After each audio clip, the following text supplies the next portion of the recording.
Hey, Eric. Hey, Chris. We went to a Renaissance fair yesterday. Yeah, man, that was a blast. We had a great time. We ate some kettle corn. We watched our friends do archery while drinking. I threw some knives at a wooden board. Were you there for that? I was there for that, but you could throw knives, axes, or what was the third one? Throwing stars. Throwing star, yeah. And you chose knives. You got one in the wood, right? I did, and I didn't notice this, but our friend told me that I didn't actually penetrate the wood. I nestled it in between two of the boards. Ninja, penetrate the boards. But it felt good to penetrate those boards. Yeah. It felt satisfying. nice. I want to go build a knife throwing thing in the backyard. I could have. It is possible that I could have gotten roped into doing that for another 2 or 3 hours because I was like, man, I could have done better. I want to figure this out, but I didn't. It is a fun awakening. Whoa, I really like throwing knives at wood. Yeah. How can I do this more often? But of note, thematically, we went to a jousting thing where you had to cheer for Sir Alexander the Great. Sir, I'm not Alexander. It was Sir Alexander and Sir Maximilian. Sir Malcolm. Malcolm of the Maximilian Knights. Sure, whatever. Sir Malcolm had the black armor. I don't know if you noticed that. Yeah, he was tight. He was the Gafgarrion of that joust. When it was time to cheer for your knights, I cheered for Sir Malcolm. He was so dashing and handsome. Yeah. Because I'm a man of technology, I keep all of my notes for Final Fantasy Tactics on the Microsoft OneNote. Yeah, and you can access that through your personal telephone. Yeah, so I pulled up our list of ye old power-ranked insults. Right, that is the gimmick for this season. And this is while we're in the grandstands for the jousting tournament. Yes, and I shouted them at the knights, as many as I could. Only as Sir Alexander. You were only insulting Sir Alexander. But yeah, we were sitting there and people are clapping and hooting and hollering, and Chris is yelling, unhorse him, you vulgar knave, or whatever, shit like that. Yeah, it was great. Chris was getting into character. He deployed almost all of them except for the number one because it's a huge sentence. Excellent use of both the professional and the leisure life at the same time. Mm-hmm. You brought the podcast to the Ren Faire, and now you're bringing the Ren Faire back to the podcast. Yeah, cool. Until next time. Play the hot sounds, you vulgar knave. Okay.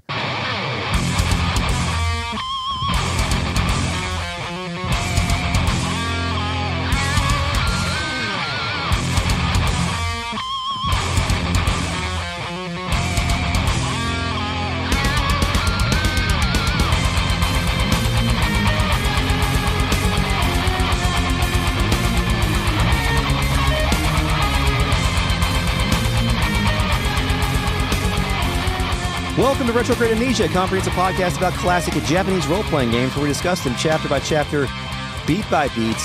Welcome back to Season 6. This is Final Fantasy Tactics, Episode 13. My name is Chris, and I'm joined today by Eric. Hello. Hey, man. Hi. What's up? Nice to see you again. Cool Duff shirt. Yeah, I bought this at the Simpsons store at Florida's Hollywood Studios. Ren Fairs, Hollywood Studios, all this kinds of stuff. Universal Studios. That's it. Yeah, I was Hollywood's Disney. I was I got to buy a shirt from Universal Studios that I would wear otherwise, and I don't want a Harry Potter shirt. I don't want a... You're off this King Kong shit. Michael Bay Transformer shirt. I don't want a King Kong shirt. Give me some duff. Fuck Jaws, give me some duff. Fuck Jaws, give me some duff. We're also joined by the Real Nana Collective of patrons who are listening to us record live at patreon.com/retroam on a secret video feed there. Go find it. We're also joined by the Fake Net, our post-production AI companion, who is enjoying early access in Hades 2. Initializing Fake Net. If I can't kill God, then please let me kill Satan. Or Hades. Or Cronus, the god of time. Just let me kill something. I am also enjoying early access in Hades 2. You'll have something in common. And I really enjoy that video game. It's great. It feels like a complete game, except for there's some artwork is missing. There's some character, I don't think you call them sprites. Placeholder, maybe? There's placeholder art for several characters, minor characters, and there's placeholder art for some of the keepsakes that you can unlock. But otherwise, the game feels complete. There's actually more levels in that game than the original Hades, so I kind of like that game a lot. Also, the gameplay style is significantly different than good old Zagreus. It's a little bit more ranged and magic-y. I'm glad they varied it up. And I enjoy it quite a bit. Can't wait to play it in 18 months. Yeah, me too. Lionel Castle? Lionel Castle! Lionel Castle. Dungeon? What are we in? Not like a dungeon like you're going to here to fight. We're in this is actual dungeon. I would describe it as a dank cell. Music, Delita's theme plays, and we're in a dank dungeon. Avelia is here, kneeling next to a plate of food in the dirt.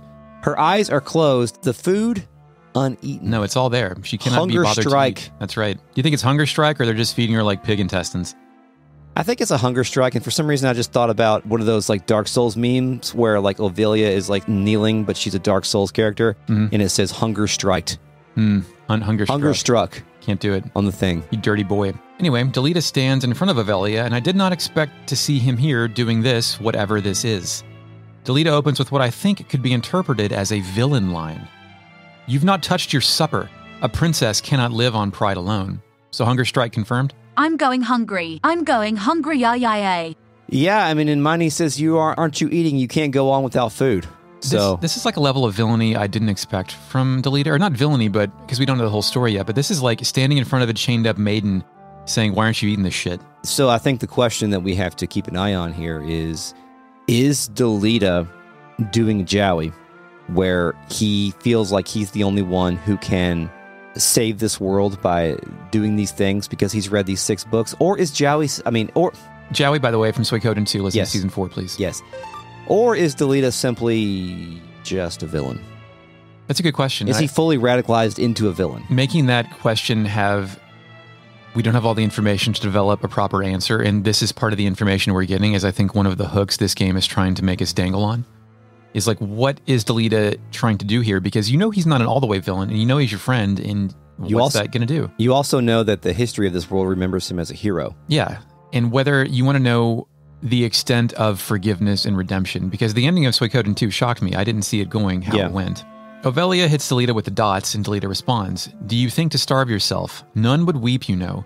There are many who would be gladdened by your passing. Gladdened. Stop being stubborn and eat. Ovelia makes an accusation which comes as news to me, the player. She tells Delita, you were in league with the Cardinal all along, weren't you?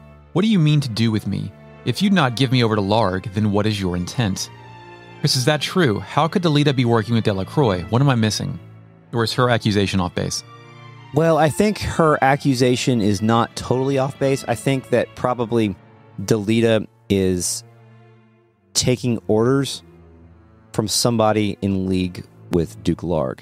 I mean, no, I'm sorry, with Delacroix. With Delacroix. But Delita doesn't work for Delacroix specifically. There's someone else, and Delacroix is delegating this out to whatever faction Delita's in to push back against this. But what's interesting is that we know that Dystarg is in league with Delacroix, and Dystarg serves Duke Larg, but Delita does not serve Duke Larg. I need a chart, man. We need a scenario chart? Yeah, a red string chart. We should probably just get some like a retractable screen that can comes down here, and then with a laser pointer. Yeah, and point it out. Yeah, that's a great idea. And or we could paint this wall forever green, and do a green and key in and have scenario chart. That's our next production. Yeah, that's great for this audio show. Yeah, well, but then it would become a Patreon benefit. See the scenario chart behind these assholes. Scenariochart.com. Delita tells Ovelia he wants her to be where she ought to be, which is more of the vague posturing that I'm starting to get sick of with this Jowie-ass poisoned ideal shithead. Jowie-ass poisoned ideal shithead. Yeah, yes, and what I wrote here, my note on this was like, man, he's dipping into scenario speak. Yeah, he's like I need you to be where you should be. Yes. Ovelia senses the same thing I do, responding, so, you would manipulate me as well. I'd not do it, you know. I'll not bend to your whims. Chris, will Ovelia ever gain agency over her life in this video game? Ooh, that might be one of the tragedies of this video game, I think, is Ovelia probably never will. She's permanent pawn piece. This game has yet to carry any sort of, like, hopeful tone or vibe in anything that it has done. But we're still in the first or second act. You know what I mean? True. We're not in the redemptive phase. But usually, like, especially in stories like this and in JRPGs, like, if there's going to be any hopeful tone or any, like, happiness, it usually is at the beginning of the game when you're rescuing cats. Yeah. And then... It's the equivalent of having all of your powers at the beginning of a Metroid game. Sort of, yes. Narratively speaking. Delita tells her tough shit. You will if you wish to survive. You have no other choice. And that kind of hints that Delita may not be playing the same game as the other people who wish to fuck with Ovelia, though it's still frustrating and is slightly too vague. Before Delita can say what he means, the back door opens and 2 purple cloaks enter the room. What? It is indeed Delacroix and one of his knights, Folmarv. Folmarv? Folmarv. Folmarv. That could be a soft V. You mean Vormav. Are you fucking... Vormav? Vormav. And this is the guy that we saw that was paying the people to ambush us when Gafgarrion was still in our team in that town. Mm-hmm. Potential manipulator. Along with the potential subservient. By the way, who is the most likely manipulator for this chapter? Is it Delacroix? It's Delacroix, I think. Okay. He's being positioned as king shit. Okay. I think, like the master manipulator. The only one that we've heard above him is High Priest Funeral. High Confessor Funeral. Dracula. No, that's Delacroix. God damn it. It's very confusing. Delacroix opens with some classic villain lines. Do your spirits find you well, your highness? If you would be but a tad more tame, there would be no reason to keep you in such a cheerless place as this. Folmarv then drops a truth bomb. This seems lavish enough quarters for a false princess. The goddamn music stops. Ovelia puts one hand on the ground to brace herself. Delita and Delacroix stare at Fulmarv in shock and or disbelief. We then get our first old man ho-ho, as Delacroix remarks, "Ho ho ho, the girl does not yet know, Lord Fulmarv." I didn't expect him to be our first ho-ho-ho-man of this game. Yeah, he's ho-ho-hoing, and like, this is like, what do you mean Ovelia is not a real princess? If she wasn't a real princess, why would they even capture her here? This narrative flourish is something I don't know that's necessary, but I like it. Fulmarv, in what I can only imagine is spoken in a voice of unimaginable privilege, responds, "Truly, how pitiable." So he's like, what, she's not in on it? Jesus. Holy shit. Ovelia can't believe this shit and demands more information. Fulmarv gives it to her as music, shock, failure plays. Shock, failure. Shock and despair. Very well, you are not Ovelia Atkasha. The true princess died years ago. You are her double. Ovelia issues several statements of disbelief during this, but Fulmarv continues unloading plot bombs, including this huge one that I have to read all of. It is neither absurd nor untrue. You are not Ovelia. You are a straw doll placed in an empty crib by council members who bear no love for the queen. It was their intent that you would someday succeed the throne and relieve Queen Louveria of her power. When discussing the people who executed this plot, Yeah, what's his name? Fulmarv? Fulmarv is currently speaking. Fulmarv, Vormav refers to them as old senators. Old senators, Yes. That's pretty good. Fuck it, man. They placed you in the royal family after assassinating the queen's two eldest sons, attributing their deaths to Malady? Malade? M-A-L-A-D-Y? Malade. There's a Y at the end. You can't say that as Malay. Malady. I don't know what that means then. You want to ask the fake Yeah, net? fake net, what is that? Initializing fake net. Malady is any undesirable or disordered condition. It is also any disorder or disease of the body, especially one that is chronic or deep-seated. The deception was complete, and your ascent is all but sealed. King Andoria was sickly and seemed unlike to father another son. But against all odds, another prince was born. Whether he is the truth of Andoria's seed is highly suspect, of course. So my dude was all fucked up, his fertility was fucked up, but anyway, he cummed in a lady and made another kid. Sure. And that's the young prince at this point? Yes, the 2-year-old prince, yes. But it's unclear if he actually is the father. He needs to go on Maury. Yes. Okay. Fulmarv continues. Like as not, Duke Larg found some other sire to ensure his sister's place as mother to the king. Regardless, all of the council's work was made for naught the moment Prince Orneus drew his first breath. If I'm understanding this correctly, the two would-be princes were murdered, and then they put her in place as like a secret, as like a third daughter of King Andoria. But then he fathered another boy prince, which becomes heir, and now she is also a false princess, but also irrelevant? Am I reading that correctly? Yes, but I think that her stature as a potential heir is still important. Yeah, she's still a member of the royal family. Because if somebody can off the little boy, then she's the next in line, I believe. The backup. I still don't quite understand why they are revealing this to her. Why they're telling her this. And how this ties in to what Delita was talking about, to where she's go to where she's supposed to go to. Yeah, what does that even mean? Is he just trying to take her to a fucking farm or so she can live her life peacefully? Because she's not really a princess? Does he know? Yeah. Or is he going to install her as the queen and marry her? I hope not. Ovelia openly declares she cannot believe this shit, that Fulmarv speaks false. But Fulmarv continues to decimate Ovelia without emotion. Believe what you like, child, it is of little consequence. You may be born a butcher's daughter for all it concerns us. We hold a trump card in our hands. The stock from which it was cut matters not. Ovelia quickly reaches the bargaining phase. She says, what is it you wish of me then? What would you have me do? Great question. Yeah. Fulmarv tells her, not at all, sweet child. We only wish that you be our princess as you always have. Ovelia reverts to old program. I'm the daughter of House Atkasha. I'll take no orders from you. Fulmarv then lays out some consequences. Oh, then what will you do? Let yourself fall into Duke Larg's hands and you'll have a noose in place of a crown. We only wish to help you claim the throne that is yours by right. So this is a lot of whiplash. Like, look, you're the fake princess, but you're real to us and everyone else. And if you just play along, you'll get everything you want. Is that what he's saying? I'm real. I have 2 daughters. I'm real. I have 2 daughters. And you know that. Yeah, I think that's what he's saying. That again, I don't understand why he needs to reveal her true identity to her, because if she is installed in power, then she could use that against them, I think.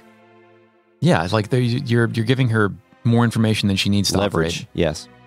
Avelia asks a question of Fulmarv, or maybe the entire party of conspirators, that I wish was asked sooner. She asks him, "Who are you?" Fulmarv answers cryptically, "We are no friends of Duke Larg, nor do we sit in Goltana's camp. Think of us simply as allies." Oh, they call themselves collaborators. That's good. I mean, that is like a wink and nod. Yeah, we're on your side. We're not on their side. We're not on your side, but we're more on your side. So they're saying that they've got a scenario that is larger than the succession. Yeah, my next succession. note is are they a third faction who wants to dominate both sides with the powers of myths and legends, the magic rocks? I think probably that's the correct read at this point. So Larg and Goltana are just playing political games, and we have the magic on our side. Yes. Delacroix waves the white flag, telling Fulmarv to stop giving Avelia all of these idea truth bomb blasts. Yep. Lord Fulmarv, let us leave our princess to collect her thoughts. When she comes to see the reality of her situation, she will doubtless wish to be our ally as well. Chris, is that true? Church, good or bad? Church is bad. They've got the magic. They've already done bad things to us. Yes. Lies and deception. Yes. Fulmarv agrees Avelia needs more time to stew. Delacroix exits and Fulmarv follows, but Fulmarv stops short at the door. He turns around and yells at Delita to come with them. Dutifully, Delita exits the scene as well. Avelia is left alone with her plate of food. Camera pans up, fade to black. Was he worried that Delita was going to say more shit to the princess? And was like, Delita, let's get the fuck out of here, man. Come on. Even more surprising, like they're saying all this stuff in front of Delita. Yeah. Do you think Delita knew all that? I doubt it, right? Unless he's already been in league with these guys for a little bit longer than we have suspected. Yeah. Like, who's Delita? Who has embedded Delita here? Is he even on this side? Or is he simply subservient? That's a good point. I don't know what to make of it, but it seems like there's maybe another scenario brewing. We've got the Dice Dark scenario, and we've got the Larg versus Goltana. I don't know if you greater scenario would call it a scenario or not, but I think that perhaps Larg and Goltana are not necessarily tied into the clergy, but Dice Dark, I think, is. Yeah. Because he's plotting with the princess stuff, but we still don't know if he has any idea about the magic stones. Some scenario relationship arrows go both ways, and some only point one way. Yep. I do wish this chapter, instead of the Manipulator and Subservient, was just called the Magic Rock chapter, or Enter the Magic Rocks. Mm-hmm. World map. Okay, let's go to Belea's Swale, which takes us to Lenalian Plateau, unless you have other ideas. I'm going straight to the Gate of Lionel Castle. Is that where we're headed? This is where the boys figure out that some unique scenes were added to the War of the Lions on PSP. No, I have an entire scenario at Lenalian Plateau before that, with Wiegraf. What? Yeah. He's kneeling with the sword in earth. I didn't get this. Okay. In a scenario that may only apply to me, we go to Lenalian Plateau next. Music, Ovelia's Worries plays, and we find Wiegraf at the bottom of a map, kneeling next to a sword stuck in the soft earth. Rain sound effects are overlaid because it is raining. I guess that's Maluta's grave, because Wiegraf opens with, Maluta, pray forgive me, I thought to deliver swift vengeance, yet here I am before you, my own blade sheathed beside me as yours lies shattered within the earth. I have failed at much, but I shall not fail you. Your killers will know vengeance. In this at least, I shall not be disgraced. Chris, our actions have once again radicalized what would have been our ally, but now he's against us. His soul is now cursed, and so are we as a result. Out of the background, a dialogue box labeled Man's Voice opens. Ooh. You speak of a thing beyond your doing. Wiegraf instinctively draws his sword, having been caught in a moment of vulnerability. He channels Reset Smith as he demands the owner of the voice show himself. A figure emerges, a man draped in blue and gold, and Fuckman is yet another person I do not recognize emerging to play this Game of Thrones. Shit. The mystery person speaks. Put aside your sword, I've no wish to cross blades with the leader of the Corpse Brigade, even if the brigade itself is no more. My apologies, my words are salt wounds still fresh, and that was not my intent. Your men died valiantly. I love the idea of a Wiegraf-like character, the leader of a band of rebels, left behind after everybody else died and the rebellion was crushed by the state. It creates a cool character 100% of the time. I was getting a bit concerned that we weren't going to see Wiegraf again, and I still haven't seen him in my game. In your game? Yeah. Wiegraf still has his guard up and demands what I would demand of half the characters in this game. He says, make your purpose plain. The man responds with honesty. My name is Lawfree, and I come at another's behest. My purpose is a simple one, to find you. We'd hoped you might be persuaded to work with us toward a common goal. Mm-hmm. Chris, a fucking 4th or 5th faction has entered the ring. I'm so confused right now. Have you met a Lawfrey in your game yet? No. Gut check. Right now, do you trust Lawfrey? Or is he just like a full Marv or some shit wearing a disguise, a fucking Groucho Marx nose mask? Groucho Marx nose mask. I think I don't trust him because I think that Wiegraf in his current state... He's vulnerable. ...would be very, very exploitable. Yeah, especially against our cause. You may call him potential subservient person. Wiegraf can't believe this shit. Common goal, ha, what jest is this? Claiming the bounty of my head is no goal of mine. But that is what you seek, am I not mistaken? Lawfrey says something weird. Pardon my presumption, but I do not think the tears upon your cheek are those born of laughter. Wiegraf hits that with the dots. Lawfrey then appeals to what I think Wiegraf stands for. It is not coin that we desire, it is our wish to rebuild Evilis, to uproot her foundations and see that she is not twice made slave to nobility. And that is what you seek, is it not? So my guy's like, yo man, I stand for the same things the Corpse Brigade did. He's offering Wiegraf a way back into the fight, right, basically, right? But also, where were these assholes when the Corpse Brigade was out there doing their thing? Like, if that's true, like, why did they not find support? That's true. Wiegraf, though, is intrigued, so Lawfrey continues. Our ideals are not so very different. A fire burns in you as it burns in us. Your strength, your passion, your spirit. We would welcome these to our cause.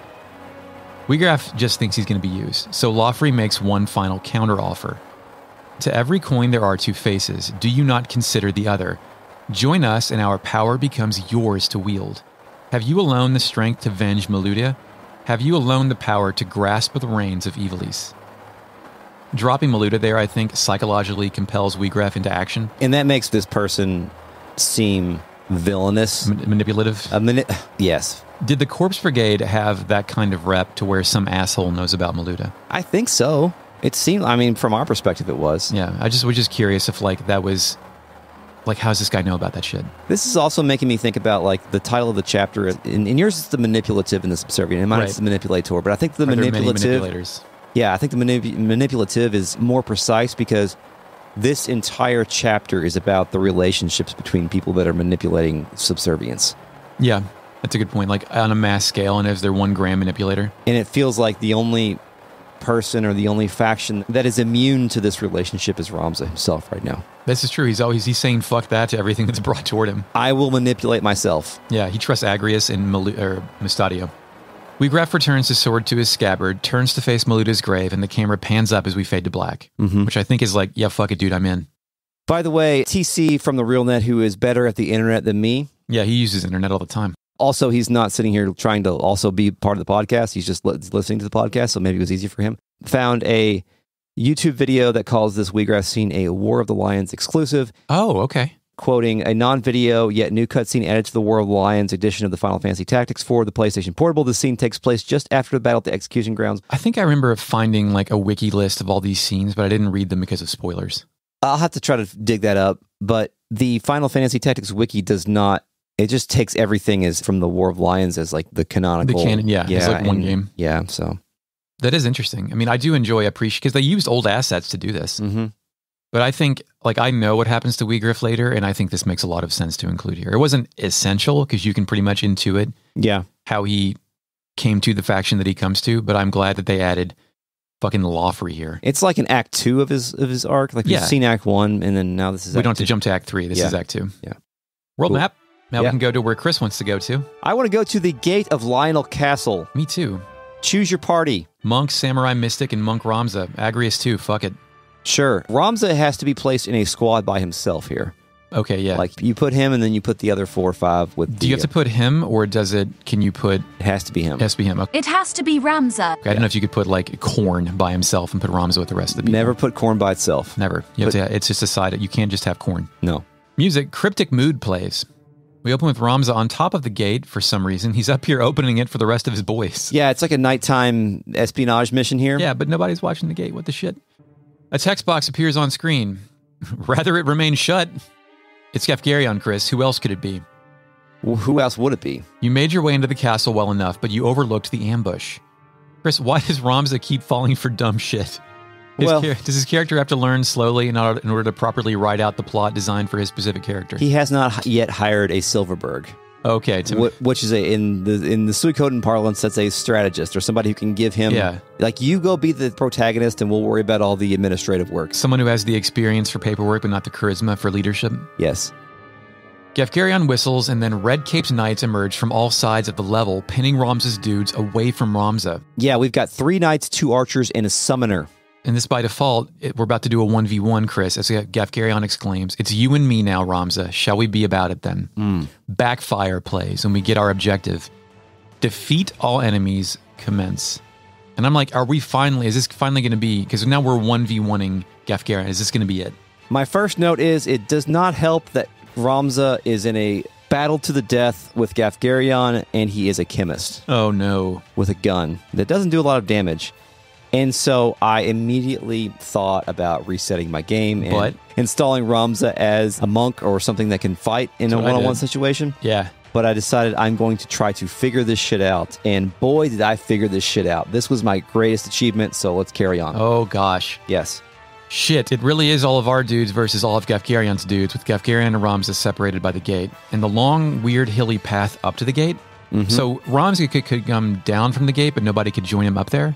Unless you really tried hard, or is this... Well, Cindy, in my case, who I think right now is a time mage with some black magic, has teleport. So Cindy teleported on top of the gate to help out Ramza and casted like some slow or some paralyzed stuff on Gafgarrion to slow him down while Ramza went down and opened the gate. Because once you get down next to the lever, he'll automatically open the gate and you can join. The 1v1ing here, to me... Like, whereas Suikoden, when you did 1v1s, it had to separate out into an entirely different, like, executable for battle screens. Video game, yes. Yeah, and, like, this, I think, helps keep the battle screen consistent within the game while still making time for a 1v1. Yeah, and you can get out of that 1v1 if you go down and open the gates or do whatever. Yes. Also, one thing that was kind of funny, just from thinking about this, is from the ludonarrative perspective, is, like, Cindy teleports up there and starts casting haste on Ramza so he can get down there, and every time Ramza moves, he yells to increase his speed. So nice. I'm just like, he's retreat, running down, yelling, run, yell, occasionally using a potion on himself because Gafgarrion is constantly draining his health, because there's no way that you could win 1v1 against a bloody knight or whatever the hell he is. So someone does a glacial shards on me, and it's a clip art summon of a lady, and it fucks Godsmack into hell? That would be Shiva. Okay. Yes. All right.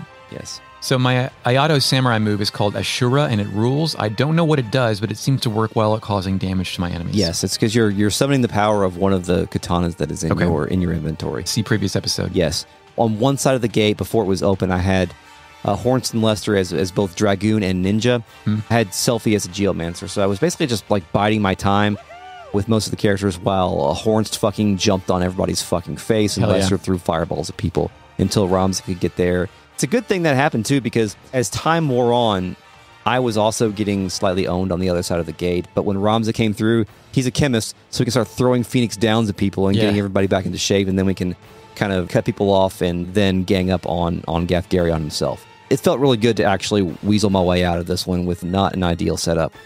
Congratulations, Chris. Thank you. I let Agrius pretty much help the new metal trio fight all of Gafgarrion's guys. And then I want to characterize my monk Ramza versus Gafgarrion battle as the end of Metal Gear Solid 4.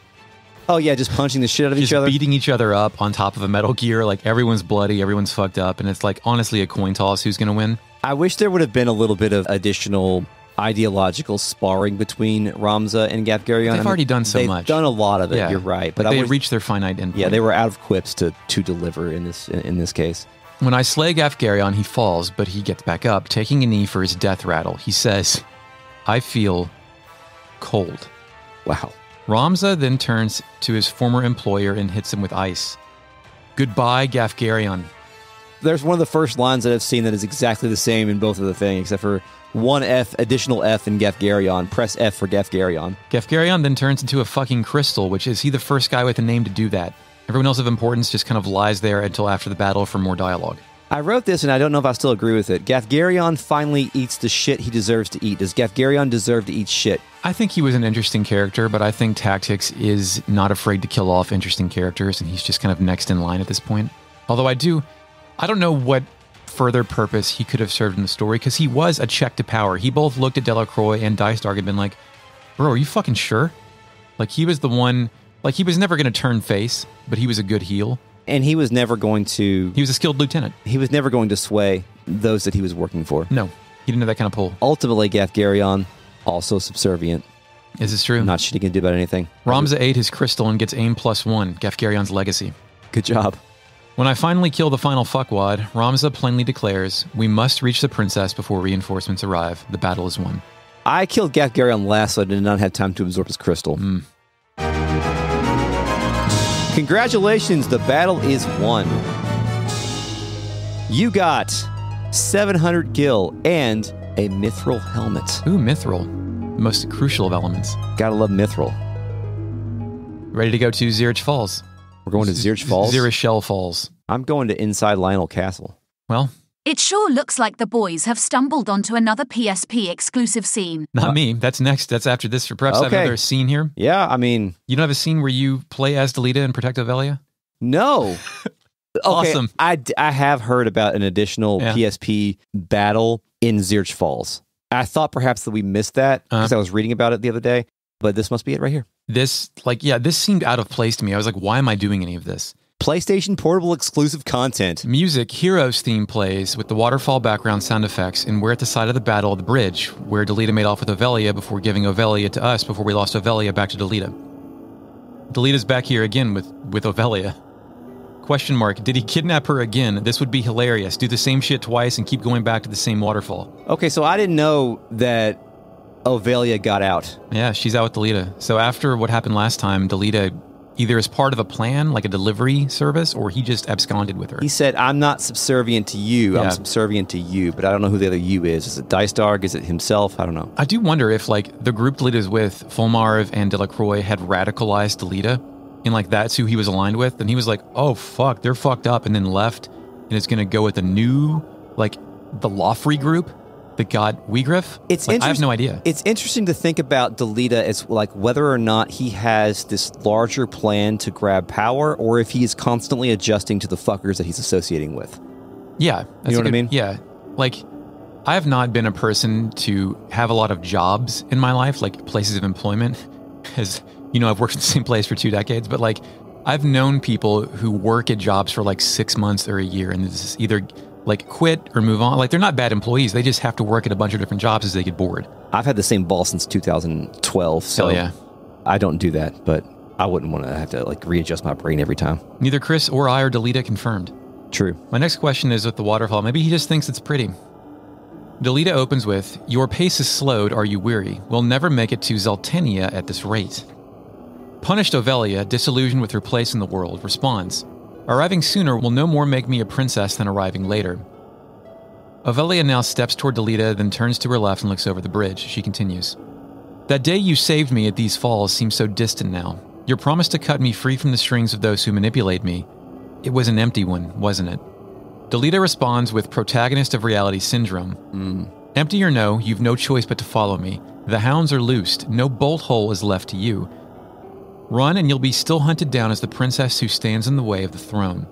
I am not clear on what the fuck he is doing. Is he escorting her to wherever Delacroix or Fulmarv wanted to go, or did he abduct her? What the hell does Delita believe in? Where did he meet these assholes? I think that you're right in terms of like he didn't... He didn't sign up for this shit? No, he did sign up for this shit, and he's not taking her to where they want her to go. Maybe that's it. He's taking her to where she belongs, as he said before. We don't know where that is. Ovelia isn't ready for these hard-ass truths. She asks, why must you say such things? She lowers her head and I imagine her to be crying. She then sprints off across the bridge, but stops midway through as an arrow sails past her head. Ouch. I don't know what music plays. I flipped through the entire soundtrack 3 times and couldn't figure it out, but I captured a little bit of it, which you can hear here. Initializing fake net. It's identified as apoplexy. Original Part 2. It's a Northern Sky Scout who fired the arrow and he speaks. I'd not thought to find the Lady Princess here. That thrice be damned Gafgarrion must have failed yet again. Thrice be damned. Did Gafgarrion deny Christ 3 times? He just failed 3 times, He just failed, but also I think Ramza killing Gafgarrion opened the gate for Delita to do this. Yeah, you're right. The man is naught but boasts and swagger. Our orders are to kill on sight. The princess does not leave this place. An incensed Delita responds, Fools, if it is your wish to die here, then so be it. Objective, protect Ovelia, battle commence. Next note, what the fuck? We're playing as Delita. I've got to kill 3 guys. Is Ovelia AI controlled? This seems doable. You have no, knights or anything with you? No, it's Delita and Ovelia is not under my control. I holy sword judgment blade all of their dicks into the wet dirt, the mud. I kill them all easily. Delita tells Ovelia, was that enough to lift the gauze from your eyes? Bathe the earth in your bitter tears, and it will still be all too content to drink your blood. Wow. Bemoan your fate and wait for it to claim you, or take my hand and live. The choice is yours. That's some Terminator, come with me if you want to live shit. Fucking Kyle Reese. Yeah. Grab my hand if you want to ride on my magic carpet. Yeah, my magic carpet ride. Yeah. Only I can be the one to save you. I don't know why I'm thinking about Latin right now. It's a bit theatrical, but it's a pretty solid ultimatum. Bonus points with it being delivered on top of a waterfall right after killing 4 or 5 men by yourself. Very true. Look what I just did, man. You want to go with them who just died again or me? Ovelia denies the charisma but accepts her fate. It appears I have no choice. The battle is won. Fade to black. Does it play the music? Well, I can't. Yeah, sure. Congratulations, the battle is won. You got additional context for Delita's arc. The end.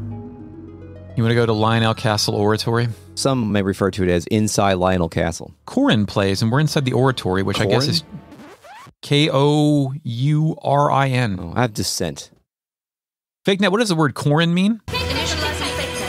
Cúchulainn means descent to earth, especially of a god. It can also mean advent or epiphany. It's the same song. We're in the Oratory, which I think is church. It's ominous. The place is lit by 4 candelabras, a word that's fun to say. Do you feel like somebody is about to be sacrificed? Oh, sure, yeah. What else would happen in a church, dude? Sacrifice guys up there all the time. Yeah. Delacroix doesn't seem surprised to see us. He says, I see Gafgarrion's sword was no match for his words. Then again, perhaps the fault lies with his adversary. Beelf blood is not given to spill easily. Even when thinned with that of a courtesan, it would seem. Is that an insult? Yeah. Okay. Well, let's just say what he says in the other version first. Even if you are a bastard, what he says. The Final Fantasy Tactics Ye Olde English insults power ranking. Courtesan, did the priest just call Ramza's mother a whore? Courtesan, noun, a prostitute, especially one with wealthy or upper-class clients. It's a pretty harsh insult in the proper context. It's a Whoreson remix. A Whoreson remix. A Whoreson remix. Wow. It's not as vulgar as Whoreson, though. For the record, I don't think there's anything wrong with being the son of a sex worker. However, when you are in royalty in a game concerned with politics like this, it is considered a black mark to be. My favorite, well, I don't know if Ichiban Kasuga was actually a son. He grew up in a soap. He grew up there, but I don't know if his mother was actually. His mother did work there, but anyway, that's the second game. I think it has to go below Whoreson because Whoreson strikes harder. Yeah. Where Courtesan is just, I mean, that's, Okay, so does it go below Moppets? Yeah, it goes below Moppets. What about, does it go below Such Wretches? No, well, I think it goes below Wretches too, because Wretches is like puke. It is harsher than Wench, though, I think. Yeah, well, I mean, Courtesan to me has like a degree of it's like the respected sex worker. Like, this isn't a prostitute, this is a courtesan. Oh, okay. Like, it's something that you say that is acknowledged as like demands higher payment for services. If we were to translate this into like modern parlance, it would be the difference between a hooker and a mistress. I was going to say escort. Okay. Maybe. Yeah. In terms of just the way people perceive those terms. I'm not making a judgment. Below wench, or I mean above wench? Above wench is fine.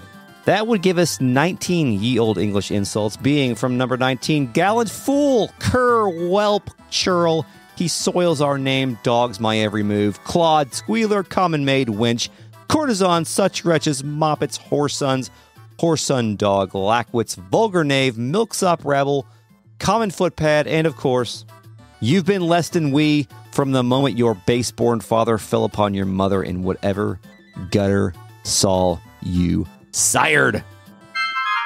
So I do love the assumed level of respect given to the Beelf name, no matter what the circumstance, and as it is an effective display of class, or at least how pointless all of class is. Yeah, good point. Yeah. Delacroix then calmly walks out from behind the altar and faces our party from the top of the steps. But enough is enough. Your intrusions overstay their welcome. Leave the Aura site, and then leave Lionel. A generous offer, and my last. I love the response, but Ramza no-sells all of it, as all he does is ask about Ovelia. Mm-hmm. Delacroix responds with a very interesting question. You mean to free her? What then? You've turned your back on your house. A man cannot prosecute a war alone. Forget this bootless struggle. Think you mere will enough to see you victorious. Even will needs force, and you have none. Which is another, like, if you're the dog after you've caught the car, what do you do? Yeah, this makes me wonder, like, did Delacroix send Delita out with Ovelia because he knew that he was about to be attacked? I think so. But could he be arrogant enough to be like, there's no way they're going to stop me? I think so, with what he's about to do. Yeah. I did think he wanted to get Ovelia out here, so even if Ramza succeeded, he would not get Ovelia. And I do think Delita is not taking Ovelia to where Delacroix thought. That's a good point, yeah. Do you think, like, as an answer to Delacroix's question, like, what are you going to do? You don't have the force. Do you think Ramza has any plan for that? Like, I don't think he does, or do you think Ramza has the will to power? The will to power to what? To do something beyond his, like, current come here and get the Oracite. Like, does he have a plan for revolution, or is he falling into no, it? he doesn't. I don't think he does. I don't think he does either. Yeah. Ramza continues to treat Delacroix as if he were a witch casting a spell with his mouth, repeating the same demand. Tell me where the princess is. Finally, Delacroix throws a truth knife into Ramza's forehead. Gone to Zeltenia, Her Highness has chosen to accept our hand in aid over yours. Which is technically correct, because that's where Delita said he was taking her at my secret waterfall scene. Yeah, that's true. Ramza then channels the South Carolina House member Joe Wilson as he compulsively screams, "You lie." Chris, remember Joe Wilson? I mean, he yelled at Obama? Yeah, he yelled, you lie, in the middle of Obama's, like, State of the Union. Yeah. Wilson, by the way, eventually had to apologize. Wilson was also the same guy that called a lady a liar when she said she was the daughter of Strom Thurmond and his black housekeeper. Wilson also had to apologize for that. Also, he's still in Congress. Oh, great. But Delacroix does not lie. He tells Ramza a version of the truth. Her Highness has taken her first step toward the throne, but she will need a steady hand to guide her, and yours falters. Who better than us to stand by her side? She saw this, so why not you? So now I'm thinking Ovelia agreed to do whatever. Yeah, that's what the implication seems to be. Yeah. There's no reason you should not join us as well. The thought of besting your brothers holds no allure. We care no less for this world's fate than you. Together we can change Evilise for the better. Chris, this reminds me of our friend's argument that Republicans and Democrats are both fundamentally good and want the same things. They just disagree on how to get there. Both sides' case. Both sides' case. Both sides' case. Ramza actually offers a reasonable counter. I have no wish to change the world, which that answers the question of what do you plan to do with all this shit? Mm-hmm. But nor can I stand by while men suffer and die on the whim of a select few. Do you truly believe you can change the world? Not even I am so naive as that. This response amuses Delacroix. Haha, nescient humility from one possessed of such an artifact. That stone you hold can twist the very weave of nature, to say nothing of the world, yet I fear my words are wasted on you. Actions speak louder, yes?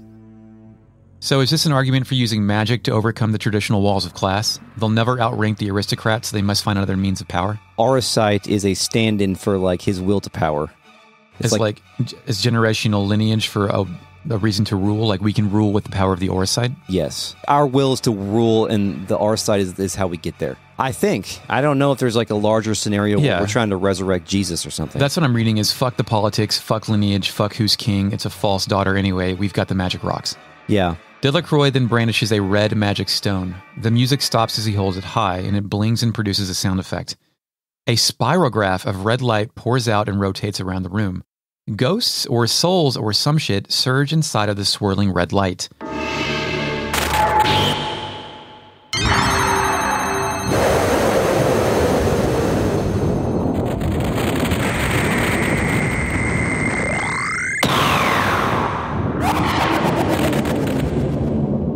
When it's finished, the cardinal is transformed into a grotesque goblin guy.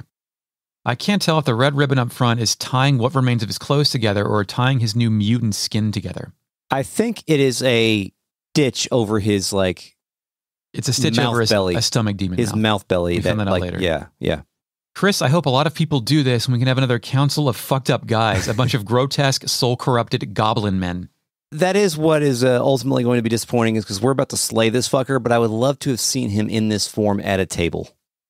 Multiple Jabbas slithering up there to speak their mind. Yeah. Delacroix now speaks as Cúchulainn. But his name is properly pronounced Cúchulainn. Cúchulainn. Cúchulainn. All right. Cúchulainn. Cúchulainn. Cúchulainn. Yes, in my game, he is called Tainted King Cúchulainn. Taint King. Tainted. I didn't see any of this coming. I didn't know we were going to be mutating into slugmen. You knew that any JRPG No, I don't know that. eventually has to become anime, Yeah, I did know that. and you knew that the video game was eventually going to have to become a video game. Especially in the 90s. I mean, the game is called Final Fantasy. You kind of need this. I don't think so. We weren't on that track at this point. I mean, I don't personally think that you need this. I think that it would have been more interesting to do this a different way. You have to unpack the metaphor for the viewer here. Like, you've got to show this disgusting man is actually a disgusting creature. That's a good point. That's a really good point. I didn't think about that. I just saw it as like name changes, demons, cool, fucked up shit. The game itself is subservient to the lore of the evilest lore that's been pre-established. The manipulators of the writing team. Yes. It's funny you said that because my next note, I hoped Tactic Story would be a human political drama without supernatural threat influencing the plot. But well, I guess this is still a Final Fantasy game. Yeah. He kind of looks like he's from The Nightmare Before Christmas, I think. Yeah, he could be like claymation ugly, like Oogie Boogie type thing. Next question, would you rather be the Lord of Nex or the King of Taint? I mean, taint implies there is sexual pleasure somewhere in there because what is taint if not a linking object between two holes? Yeah. Shit. Yeah, I mean, this guy's got a lot of holes, so... Cúchulainn is an Irish mythological hero who appears in the stories of the Ulster Cycle as well as Scottish and Manx folklore. It was prophesied that his great deeds would give him everlasting fame, but that life... Fame? Why would he care about fame? I don't know. Gotta fill the taint. But that his life would be a short one. For these reasons, he is compared to the Greek hero Achilles. He is known for his terrifying battle frenzy or warp spasm, in which he becomes an unrecognizable monster who knows neither friend nor foe. He fights from his chariot, driven by his loyal charioteer Leg, and drawn by his horses Leoth, Macha, and Dub Sangland. He would need a charioteer. He cannot slither on his own power. Yes. Also, Cúchulainn the Impure is an optional level 2 Esper in Final Fantasy XII. He is associated with the element of poison and fought in the Garamscythe waterway under Rabanastre. Rabanastre. Perhaps attracted by the surrounding sewage or the calls. Does that imply he's the same Cúchulainn in Final Fantasy XII as this guy? Yeah. Awesome. Yeah. Also, when you said warp spasm, that to me, and maybe it's because it's on the brain, that to me sounds like a drug that would be sold in Amsterdam in The Wire season 4, whatever that was. Yeah, you want to get up. Yeah, on warp spasm. We got that warp spasm. My guy says, you take no pains to hide your wonderment. How I shall delight to watch you die. Each excruciation in ecstasy. The perfect music then plays. The Pervert. Objective, defeat Cúchulainn. Commence. The conditions for winning, defeat this thing. We're going to 5v1 this? How's that going to work? I don't know. You really can't group guys around another guy unless you've got some remote spells, I guess. Yeah, well, I mean, he does have a lot of AoE spells, so you do kind of have to keep your guys spread out a little bit. Because this guy is not easy. Oh good, he immediately pulls his tummy mouth open, revealing a set of belly-based goblin teeth, and casts like fucking doom and sleep on all of my guys. Yeah, it's called Death Sentence in my game. Nightmare in mine. He has... Oh, actually, no, I'm sorry. It is called Nightmare in mine as well, but the Death Sentence is like the status effect, I guess. Right. He says... On the verge of death, nightmare. Behold the nightmare. Also, I don't have this. I have the sound effect for that one, but I don't have the sound effect for the following because he did not do them during my battle. But I do have all of the Tainted King's battle quotes. Go to the land of the dead. Bio. Here's a drop of evil from me. Bio 2. Say goodbye to your souls. Bio 3. I'm fine with saying goodbye to my soul. That's actually okay. Inject evil spirits. Death cold. And of course, my favorite. Run for your lives. Chicken race. Oh man, chicken race. I think it gives you like some sort of scared sound. Fake net, what is that? Initializing fake net. Chicken race will inflict a random status effect upon the target. In the PSP version of the game, the spell is called Foul Heart. That's foul, like the chicken, not foul, like the smell of your stinky poopy butt. By the way, when this guy does a regular attack, he just looks hilarious. Just the way his body is moving, his mouth is opening. I get that it is a grotesque transition from a man of the cloth into this goblin thing, but it looks more silly than scary. Yeah, that's true. Nothing is funnier. Nothing is more silly when this big boy levels up and starts jumping up and down and dancing because he leveled up. It's really good. It happens. My main strategy was I just wailed on him, and then I ended up farming him for a lot of JP for corn. Really? He was kicking my ass. So I Did you have Agrius with you? I did not bring Agrius. She was fucking great in this battle for me. I died, but then I went back and switched Ramza back into a ninja, and I just had him and Lester throw fireballs at him while Horns jumped on his face, and I killed him very quickly in that case. So is he dead? He's dead. When I finally kill this thing, the room starts shaking. An eerie white noise is audible, and he remarks, "How strange that I, undying, here should die. A death come early, ere my master could return." Yeah, in mine he says I can't die until he resurrects. So there is a evil demon resurrection scenario going on, which I guess all scenarios are some sort of demon resurrection scenarios. Once you pull in the metaphysical and into it beyond the politics. Cúchulainn then explodes with a series of beeps and bloops.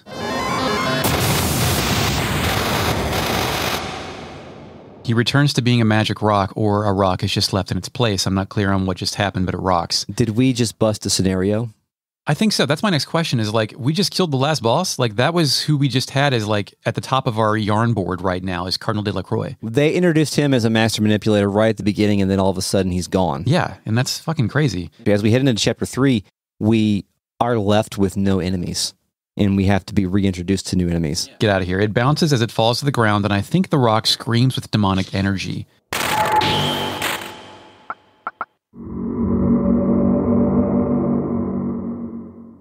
It blings a final time, and then it plays victory music. The battle is won.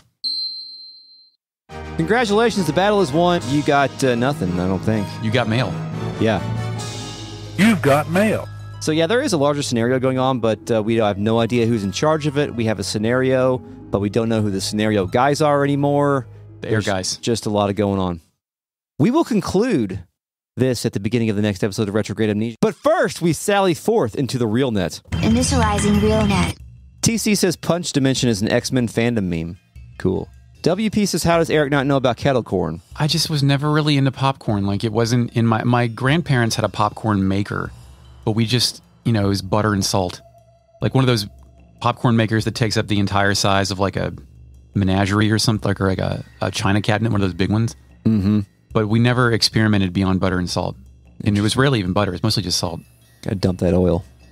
And I was in the family that we got to go to the movies a lot, but we would often smuggle the treats in rather than buy them there. Mm-hmm.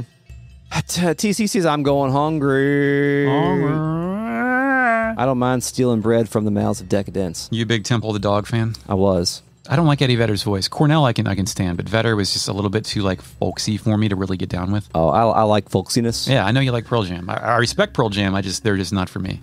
It's kind of why I like the folksy Americana country singers of the days, because of the similarity to some of the voices I enjoyed in the 90s alternative rock and roll music. Grace Wandeer said, did anyone bonk Chris on the head at the end of the Renaissance Fair, or is this a War of the Lions exclusive fight? Yes. Why would someone bonk? Do you TurboGrafx bonk? Bonk. Bonk. Because got confused because that scene wasn't in my game. Oh, right. We're trying to figure that out. The Chris got scene. retrograde amnesia. Yes. Possible. The video that TC referenced earlier that had the Wiegraf scene as PSP exclusive was a channel called The Caves of Narsh. Does Caves of Narsh just have all PSP exclusive scenes? Is that what that is? I don't know. It was just their video on YouTube. Oh, cool. So thank you, Caves of Narsh. Thank you, Caves of Narsh. I love the Caves of Narsh from Final Fantasy VI. Shyguy32 says, Samurai skills mostly key off the magic attack stat for damage. Ashura does 8 times magic damage. Hell yeah. So there you go. Magic. You're using magic, actually. Samurais are magic. No, it's called Ashura. It's not called magic. It's much different. But it uses your magic stats, so it's magic. I don't look at those stats. I just hit the button. Cool. WP says, I get low-calorie root beer from Sprector. They are 45 calories and basically perfect for me. I am into the idea of a 12-ounce canned tasty beverage that is between 25 and 75 calories. Not 220 or 240. That's too much. That's too much thickness and syrup for me. When I drank a full-flavored, full-sugared Mountain Dew yesterday... Yeah, full strength. How'd you feel after that? For the first time in a very, very long time, because I've only fucked with the low-calorie stuff that they have now. I thought it tasted awful. Yeah. Once you get used to 0 cal or whatever sweetener that is, I wanted to brush my teeth immediately, and I could not. You had a belly full of kettle corn at that point too, which also I think has a pretty high sugar content. Yes. Eric Vernon says, a man can't prosecute a war alone. Ramza says, watch me. Yeah, but check this shit out. But Eric Vernon also says, to be fair, I don't think Ramza is planning anything. Eric Vernon also points out that it's funny that Delacroix is trying to get Ramza to join the theocracy and not the aristocracy, which is, I do think it is less Delacroix trying to get Ramza to join their cause as much as it is trying to reduce obstacles. And just like, fuck it, come on my side, we don't have to fight. There's also a distinct possibility that at that point in time, he just wants to eat him because he's got a mouth belly. Yeah, do you think the demon wanted to eat these people? Or because once he became Cúchulainn, there's no way he's going back to Delacroix. He cannot rehuman, right? Or is that just skin? Is he a morpher? Can you morph between demon form? Or did I think it's I think it's an explicit form that you can summon and take and then reform back into your old self. Okay, I wasn't sure if I think he's Delacroix had a personality that was independent from Cúchulainn. Keep this in mind later once this happens to more people. I think we're going to have to figure this out because that's a good question. Is it like a dark persona type thing? Is it like a dark side of them that just becomes the demon is influencing their thoughts until it finally dominates them to manifest in the physical realm? Are they vessels for the demon, or are they manifesting the demons to use themselves? That's a good point. Maybe they think they're doing one. And when you become a demon, does it soul death? WP says, I dislike the look into the camera Chris did when I was saying those spells. Yeah, I looked directly into the camera when I was saying the bio spells. I'm sorry. Shy Guy 32 says the Final Fantasy Tactics chicken race counter. Yeah. I can't wait to see what chicken race was because I forgot to write it down. Eric Vanon says, the end of this chapter gives me 3 big items. What's the deal with the rocks? How much is the church involved? And what the heck is Delete's deal? Yeah, those are 3 questions that have unclear answers, but ripe for speculation too. With the deal with the rocks, it's we need to get all of them before the bad guys do. Also, who are the bad guys? Mm-hmm. Or perhaps we let the bad guys have these rocks so they can lose their ideals and just become demons, and then the demons are easier to kill than ideals. Ooh, interesting. Many folks also say that these Arasite forms are something that you can turn off and turn on. Okay. Because we'll see that a little bit later, I guess. I think that's less interesting, but I'm fine with it. Yeah, once you cross the threshold, you can't go back. Yeah, once you've revealed yourself as a demon, you are the demon. And nobody wants to be ruled by the demon lord Slugman. Slugman. All right, RealNet, thank you for your contributions tonight. We'll see you on the next episode of Retrograde Amnesia. This episode has been a production of Retrograde Amnesia, recorded on June 2nd, 2024. Thank you, Mark. Shepard! For the intro music. I think that's it. I think you got to end on top. Thank you, World Sin, for the podcast artwork. Go to patreon.com/retroam and support us and get bonus episodes, miniseries, and more. Access to the RealNet. See me gaze into the camera when I read spells. It's great. You can email us at podcast@retrogradeamnesia.com. Find us on Twitter at retroamnesiapod. Until next time, Eric. Can't wait for Count Sidolphus Orlando. TG, Sid, Thunder God, Sidolphus. It's cool. Syphilis. And now you may go back to sleep.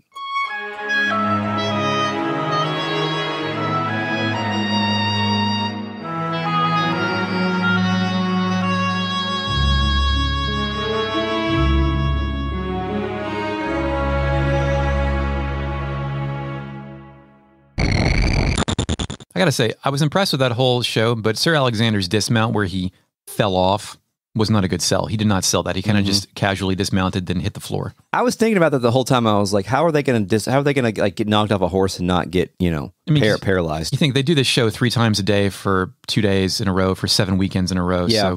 So, I wonder if there's padding under that armor. I'm sure there is. Oh yeah. I'm sure it's still, I bet they liked yesterday because it's hot. Yeah. Yesterday was not hot. Yeah. But that was a full face armor thing, man. Mm-hmm. I really want one of those helmets. Should have bought one. Oh, well. It would be very funny if you did this podcast in a helmet and had the echo in it. It's like when you talk to somebody in Dark Souls and they're wearing a helmet and they hit the reverb in there. Every year we talk about doing a stupid gimmick for the wife cast, and we don't do it. So I'm going to... And the helmet... When else would I use the helmet if not Final Fantasy Tactics? That's a good point. You can go back. I mean, I could probably just find one online, but I would rather, You have like a story to it. I got this at the Ren Faire. Yeah. I was inspired to get this on Amazon.com by the Ren Faire. God damn it. It's made of plastic. Delita tells Avelia he wants to be... Delita tells Avelia he wants... I can read mine and see if it helps you. Yeah, go ahead. Delita says, I'm taking you to somewhere you belong. That's all. Okay, delete.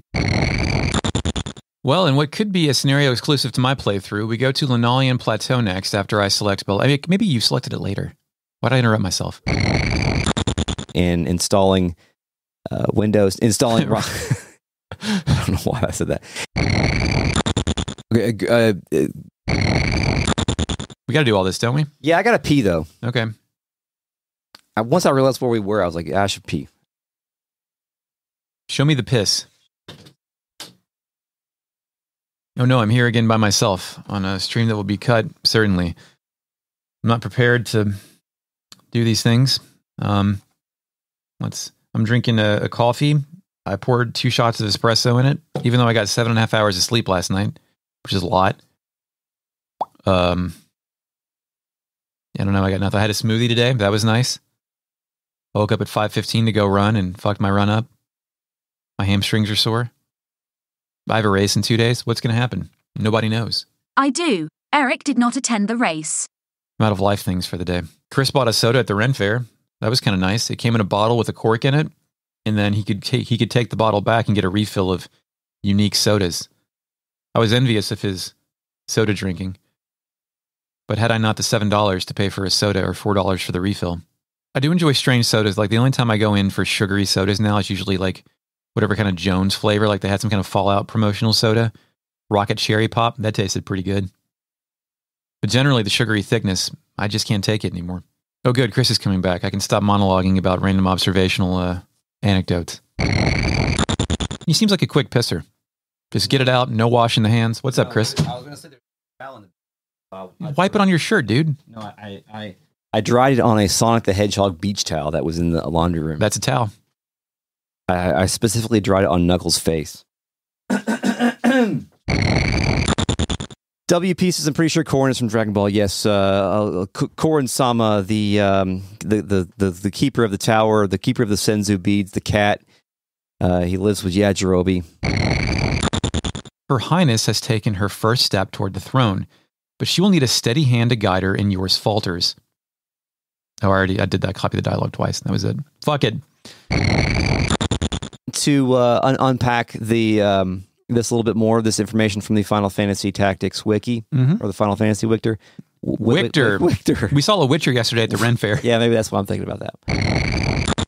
Listeners, yesterday, Chris, we were at the Ren Faire, and Chris bought the biggest bag of pop, like a movie industrial size bag of popcorn. Well, not that big, but like a lot of fucking popcorn. It was $20. And I'm a popcorn skeptic. I'm like, why'd you do that? Because like I've had most of my popcorn experience is make the shit in the microwave in the bag. Yeah. Which is fine. You know, it serves its purpose. But the popcorn Chris had, what was it called? Kettle cooked? Kettle corn. Kettle corn. And it is the most sickly, sweet, delicious, crunchy, hot, warm. Like it was impossible to stop yourself from eating it. Chris had to remove himself from anyone's presence who was snacking in on it. And we ate a lot of that shit. We ate a lot of that stuff. Hello. Hi, RealNet. The kids are bouncing, Chris. The kids are bouncing. They probably are done with all of the activities that they were given to do, which I think was clean their fucking rooms. Who makes more noise, the kids or the dog? As the dog barks.